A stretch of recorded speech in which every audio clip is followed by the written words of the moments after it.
ऊपर हूं, मेरा कोई अपार नहीं। लेकिन इस जगत में आना हो, किसी स्वरूप में अवतरित होना हो, तो मुझे भी कोई शरीर का सहारा लेकर के न किसी स्वरूप में आकर के इस जगत को बोध करके हम लोग चले जाते हैं। जैसे भगवान राम, भगवान कृष्ण, ऐसे बड़े बड़े संत लोग हुए, और जितने भी हनुमान जी हैं वगैरह वगैरह अष्टमी चिरंजीवी हैं, वो सब जगत में आते हैं।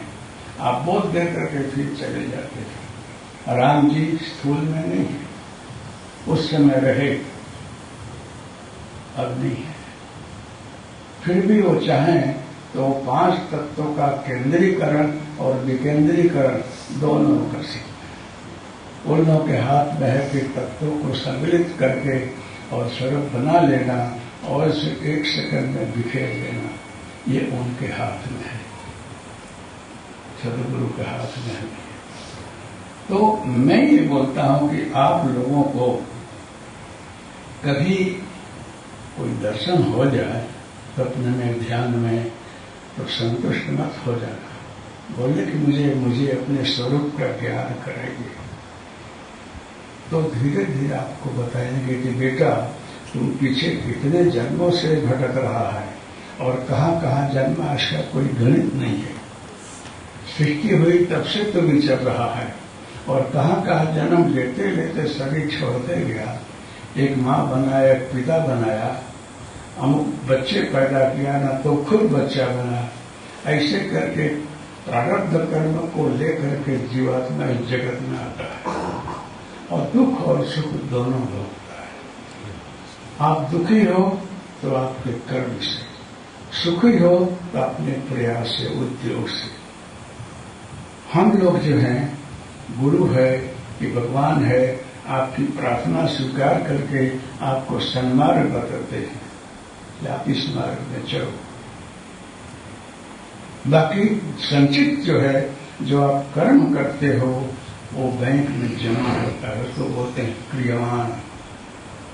किए हुए कर्म जो है वो संचित होता है, क्रियमान कर्म बोलते हैं। अभी आप कर रहे हो, संचित हो रहा है। वो जब बहुत इकट्ठा हो जाता है तो एक साथ उसे तुम भोग नहीं सकते हो। जैसे कि आपने अजब रुपया कमाया आपने, लेकिन पूरा आप भोग नहीं पाते हो, छोड़कर चले जाते हो।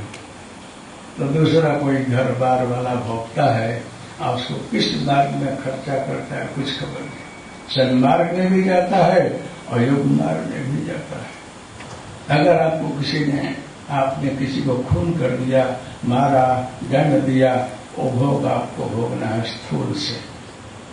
अगर आप किसी कला से खराब कर्म करके, अयोग्य करके बच गए, साबित नहीं हो सके, लेकिन ऊपर की मालिक के दरबार में, उसके कंप्यूटर में सब आ जाता है।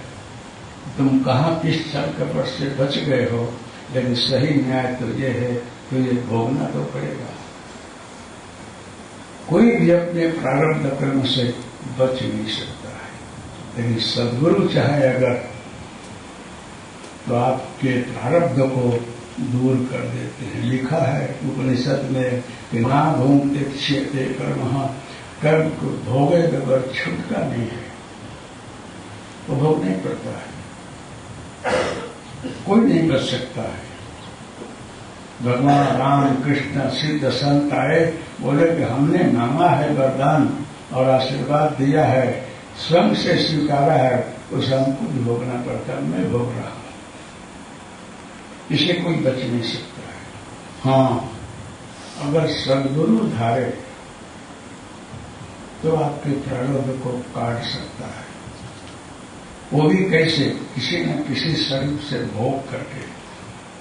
एक बहुत डीप साइंस है, मैंने यहाँ गिरनार में देखा है, अनुभव किया, इसलिए बता रहा हूं कि अगर आपको सजा भोगनी है, आपको अनेकों जन्म लेना है, और आप बिल्कुल शरणागत भक्त हो, समर्पित हो चुके हो, अन्य में शरणार्थी स्वीकार लिए हो, तो आपके बदले सद्गुरु अनेकों स्वरूप बना करके कहीं न कहीं चिन्मय से, अमुक रूप से, और अपने आपके कर्मों को भोग लेंगे, अपने शरीर में ट्रांसफर करके और आपको मुक्त कर देते हैं।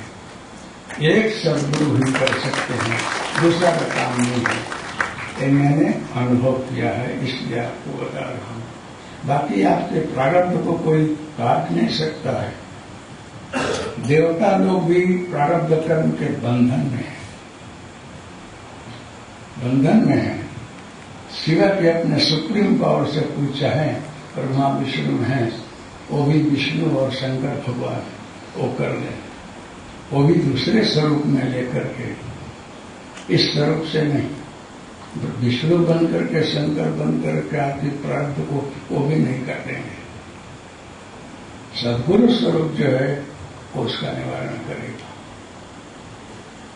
कहने एक बार आप लोगों को कथा सुनाया रहा, ये गिरनार के ही हैं किनाराम बाबा, अघोरी हो चुके। किनाराम बाबा बड़े सिद्ध अघोरी रहे, नवाब के वक्त रहे। तो यहाँ थोड़ा उनको परेशानी होने लगी, तो नवाब के कहे बगैर और अपने स्वेच्छा से वो चले गए। और काशी में सोनारपुरा है, वहां उनकी मढ़ी है सोनारपुरा में, किनाराम बाबा अघोरी की जगह है। गोस्वामी तुलसीदास के समय हो रहे, अभी भी उनकी जगह है, लेकिन सिद्ध अघोरी है, जागृत है। तुलसीदास जी और वो समकक्ष है। तो कोई कृषक गया, या मेरे को संतान नहीं है तुलसीदास जी के पास, तो तुलसीदास जी ने हनुमान जी से पूछा कि बजरंगी, इसको संतान नहीं है तो कुछ आशीर्वाद दो, और पूछो कि महाराज आप समर्थ हो, भजन करते हो, मेरे से क्यों पूछते हो? नहीं, जरा ब्रह्मा जी से पूछो कि इसके नसीब में है कि नहीं। तो हनुमान जी जाकर देख करके आए इनके खाते में, तो बोले कि कितने जन्मों तक इसके खाते में संतान नहीं है। तो गोस्वामी जी बोले तो मैं कहां से दूंगा, बहुत मुश्किल है। तो गोस्वामी जी ने बोला कि अनेकों जन्मों तक तेरे खाते में संतान नहीं है, इसे मैं नहीं कुछ कर सकता, भगवान भी ना बोलते हैं। तो बड़ा बेचारा डिप्रेस हो गया। फिर कोई आप जी से नहीं दिया, बोला किनाराम के पास जाओ, बड़े सिद्ध अघोरी हैं, सबका काम कर देते हैं।